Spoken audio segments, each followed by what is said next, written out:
Mathieu Noël. Europe 1, faites entrer l'invité. 10h30, midi. Mathieu Noël. Mathieu, je sens que vous êtes ravi de rencontrer Éric Antoine, car on le sait peu, mais la magie est votre grande passion. Et encore, le mot passion est faible, Michel. La magie, c'est toute ma vie. Ou plutôt, c'était. Sans cet accident bête, il y a 3 ans, au Festival de l'Illusion de Las Vegas, pas la ville, la boîte de nuit de la zone industrielle de Tourcoing-Nord, je serais peut-être devenu l'égal d'Éric Antoine, qui sait. Seulement voilà, j'ai voulu aller trop vite, trop haut. J'aurais dû me limiter dans un premier temps au tour de cartes. Je n'aurais pas dû acheter cette tronçonneuse chez Castorama. Castorama, c'est Castoche. Ah oui, c'est Castoche, Michel, mais les conséquences sont lourdes. Surtout pour ma partenaire, Tatiana Golodanov. Bonjour les hommes. De son vrai nom, Ghislaine Tapineau, mais on trouvait que Tatiana Golodanov, ça sonnait mieux quand même pour un spectacle de magie. Avant le drame, Tatiana pesait 64 kilos au bas mot, depuis elle pèse 2 x 32 au Père-Lachaise. Oui, alors je ne vous cache pas que ça a été le tournant de ma carrière. 3 ans après, c'est toujours aussi dur pour moi d'en parler, mais je crois que si je veux pouvoir à nouveau me projeter dans l'avenir, il faut que je revienne sur mon passé. Tu comprends, Charlotte ? Tu veux dire que tu viens du futur? Non, tu pourrais être assistante de magicien, toi. Non, ce matin, je crois qu'il est temps pour moi de revenir sur ce funeste soir de mai 2009. J'étais pourtant prêt. Je venais de terminer la lecture de La magie pour les nuls, ouvrage de référence préfacé par Sylvain Mirouf. C'est donc confiant que je pénétrais sur scène, d'autant que le public semblait très impatient de nous voir. Ah, vous savez, Michel, la magie, c'est pas compliqué. Il suffit de connaître les ficelles. D'abord, il faut une musique pourrie. Voilà, genre un peu anxiogène, un peu mystérieuse et surtout libre de droit. Parce qu'on n'a pas beaucoup de budget. J'ai allongé Tatiana dans la caisse, j'ai fermé à double tour, j'ai démarré la tronçonneuse. Là, l'espace d'un instant, je me suis dit que j'aurais dû prendre l'assurance tout risque, et pas la formule responsabilité civile incendie. Économie de bout de chandelle qui devait me coûter cher. Car oui, Michel, je ne sais pas ce qui s'est passé, tout est allé très vite, trop vite.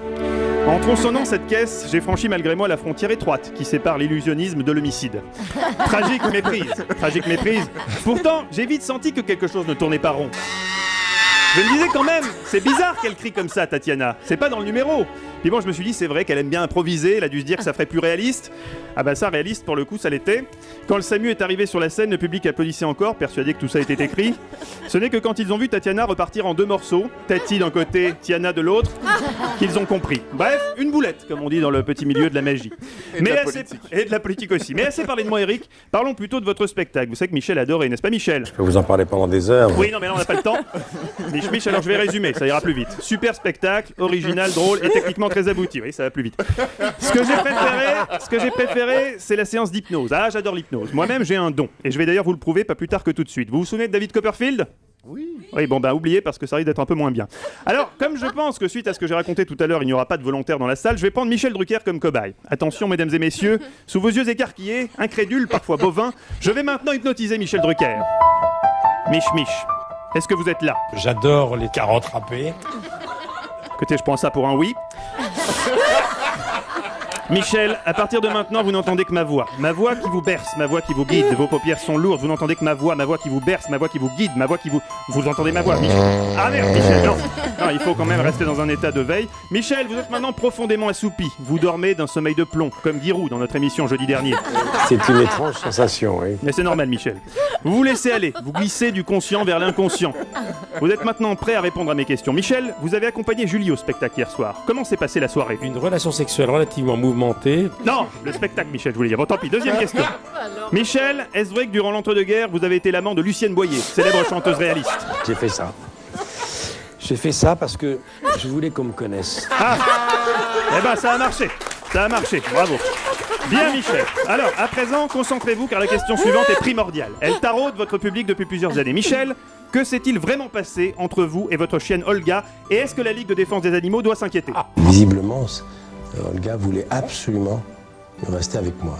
Donc ça a été un coup de foudre réciproque. La boum. C'est comme les histoires d'amour, les coups de foudre des humains, quoi. Oui. C'était immédiat, Oui. Et elle dort à mes côtés. Ah oui. Ah bah c'est bien ce qu'on craignait. Michel, réveillez-vous vite, Michel, vite. Oh, ça doit être Brigitte Bardot, ça. Je vous laisse vous expliquer avec elle, Michel, je dois vous laisser. Il y a la XC800 de Black & Decker qui est à moins 30% chez Casto, je pense. Mathieu Noël, c'est vrai, que de souvenirs. Heureusement, on a oublié cette histoire. On a oublié que Tatiana Golodanov s'appelait Ghislaine Heureusement, la Tapineau. justice m'a laissé tranquille. Et ça s'est passé à Las Vegas, la boîte de nuit de la zone industrielle de Tourcoing-Nord. Je m'en souviens maintenant. Oui. On applaudit Mathieu Noël. Bravo!